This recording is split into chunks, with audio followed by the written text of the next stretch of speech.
which defines why we,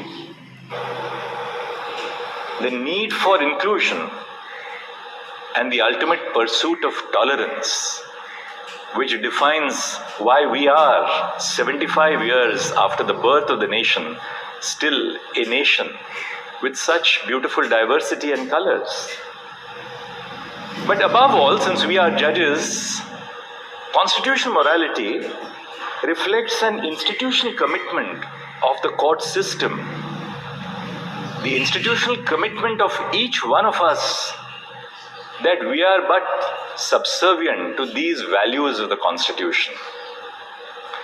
Too very often, when we are addressed as honor and we are addressed as lordships or ladyships, there is a very grave danger, and people say that, well, the court is a temple of justice. There is a grave danger that we perceive ourselves as the deities in those temples. Therefore, speaking for myself, though I have my own set of personal values which are deep. Thanks a lot for giving me this opportunity. I deem it is my proud privilege to be with all of you, and we are honored. Our honorable, and you know, Chandrachurji's, his name is very popular because his father was also, and generation to generation, they are busy with this work and they serve the country and the people for a greater sense. So no need for introduction, but need for his revolutionary steps for digital India and for e-law system.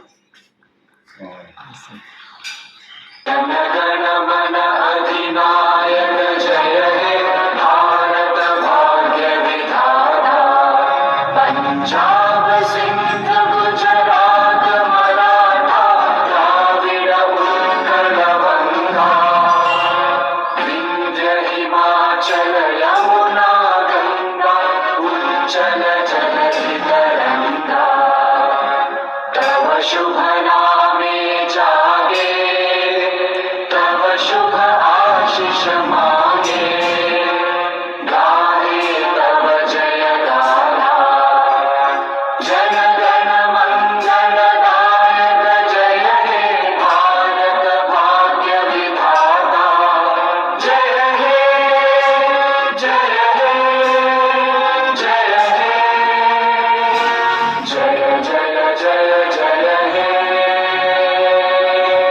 Jai which are deeply personal to me.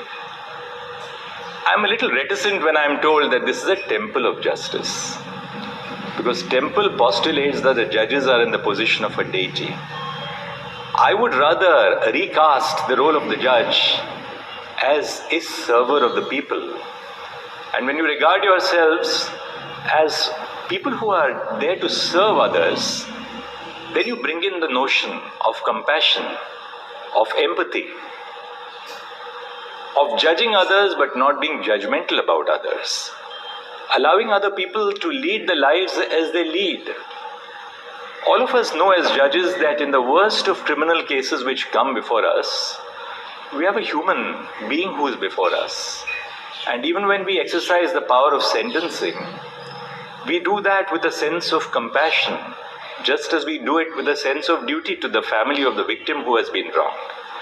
So it is these concepts of constitutional morality which I think are the key, not just for the judges of the Supreme Court or the High Court, but for the district judiciary itself, because the engagement of common citizens begins first and foremost with the district judiciary. The Supreme Court is the court of last resort, notwithstanding Article 32. The court of first resort are the district courts across the nation. The second aspect which I want to dwell on is why technology. All of us as judges have worked in conditions which are good, conditions which are not so good. There is a variety, a wide variation in the manner and conditions in which our judges work. What is the relevance of technology to common citizens?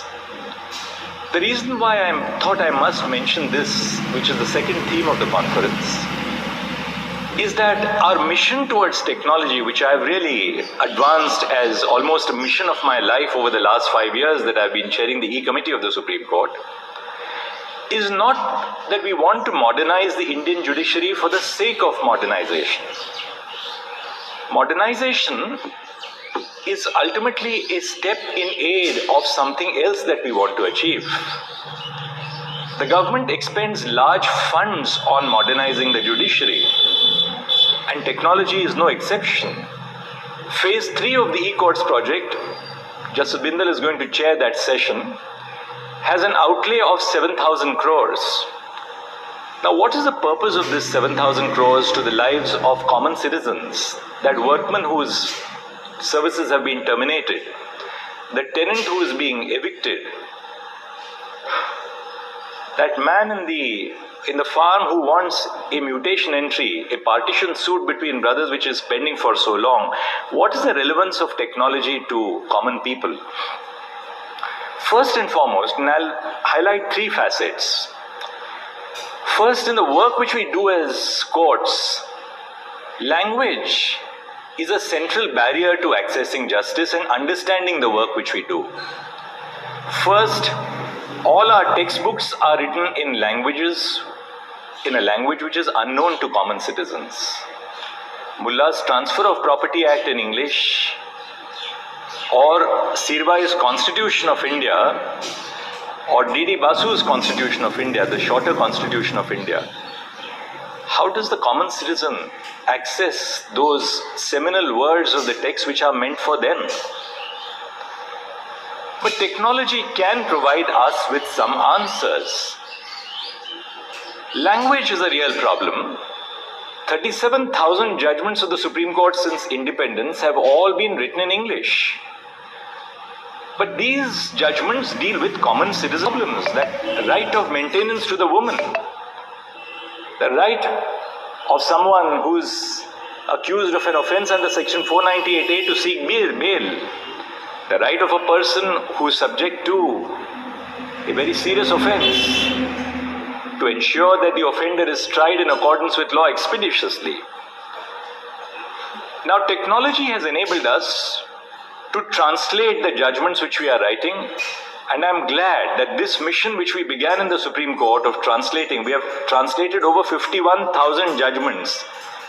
As I said, there are 37,000, but we are translating the judgments of the Supreme Court in every language which is recognized by the Constitution, including Bangla. I had to emphasize Bangla and Odia because my wife is very fond of Odia. Being an Odia and being very close to Bangla, of course, that's in a lighter vein.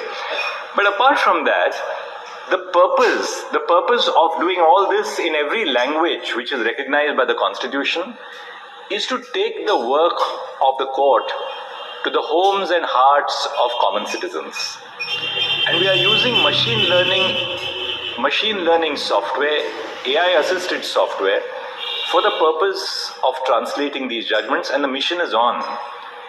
Judgments of the Supreme Court has been translated.